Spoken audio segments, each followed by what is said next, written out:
Well, the first thing that we saw was that the candidates really started to differentiate themselves in terms of their stature. Mitt Romney really came off as a strong and presidential-looking candidate. You could really tell that from when the debate began. He had a very nice tone, very nice stature to him, unlike some of the other candidates, like Fred Thompson, who started the evening with kind of a frown and looked very tired, very exhausted. And even some of the other more prominent candidates, like Giuliani, again, showed some of the toll from the campaign road. So that was probably the most important thing that we saw tonight. We didn't see too much in the way of new issue stances being brought up by the candidates. We didn't see any changes in terms of sides of issues that they supported. We didn't see anything new. But mostly what we were able to see tonight, being this I think about the 15th debate for the Republicans, was how well are they enduring the road.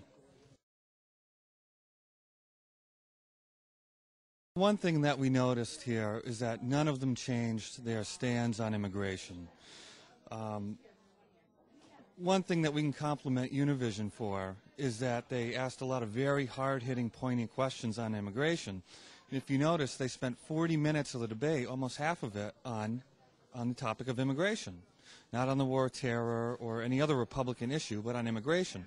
And what's interesting there is that the intended audience of Univision is generally thought to have opinions on immigration that are in discord with the Republican stands on immigration. But the Republicans tonight really didn't come out and pander to the audience. Most of them stuck firm with their beliefs of border fences, be it electronic or physical, and all of them said that they wanted to put illegal immigrants, if they were already here, to the back of the line, with the exception of Ron Paul, who was silent on the issue. And most of them stuck firm to what they've been saying all along. So even though this could be a crucial debate in getting their word out, they didn't really change what they've been saying all along. They did try to frame it in a more humanistic way, given the intended audience of Univision, but there wasn't too much change. I think it's important that this debate happened at all. Hispanics are a growing part of American society, and they're a crucial voting bloc. So far, Hispanics don't seem to have locked in on one party or the other as their favorite party.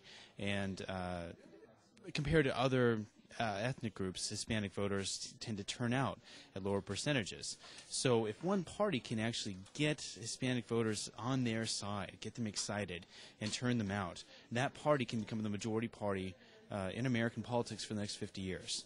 And so the great challenge for both parties is to effectively explain to Hispanic voters why they should affiliate with the Democrats or with the Republicans. For the Republicans, of late, this has been an extraordinary challenge. There was a poll that came out today, or within the last week, showing that the percentage of Hispanics who consider themselves Democrat has gone up since compared to the last 10 years.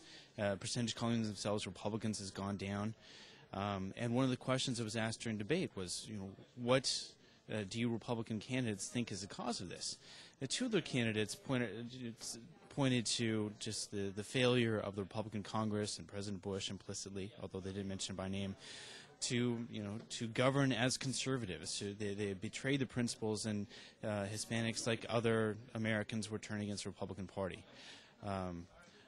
But John McCain pointed out that there was probably something else going on, which is that the tone of Republicans during the debate over immigration policy over the last 3 years has been too negative, and has led Hispanic voters to think that Republicans didn't value them as much as they should.